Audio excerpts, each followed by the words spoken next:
All right, another option here that may help you when it comes to your workflow is using what's called hot folders. And again, depending how big your database is here with all your images, your fonts and scenes and stuff like that, using hot folders, again, will help you navigate quickly and easily to the places that you need to be. And the way that it works is basically, let's say we need to have a folder, or we have a folder where we keep all of our best assets in. So for instance, let's say I have a globals folder here in images, and I know I'm going to be keep coming back to this folder a lot.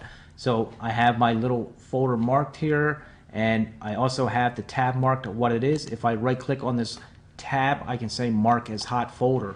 And now anytime you come back to this little eye image for image, if I right click on it, it's going to have this little globals image folder that I hot marked as a hot folder, and we can navigate to it. So that no matter where we are, if we're way down here at the bottom of our database window, we can come back, right click on the little I tab, go right to that folder, and there it is. It takes us up there. If we want to add to that, we can. So let's say I know I want to come into this folder a lot. Again, I'll click on that folder. I'll go back up into my I tab, right click on it, and say mark as hot folder. Now, no matter where we are again in our tree, we can come back and say I want that folder. So we go there, it takes us right to it again.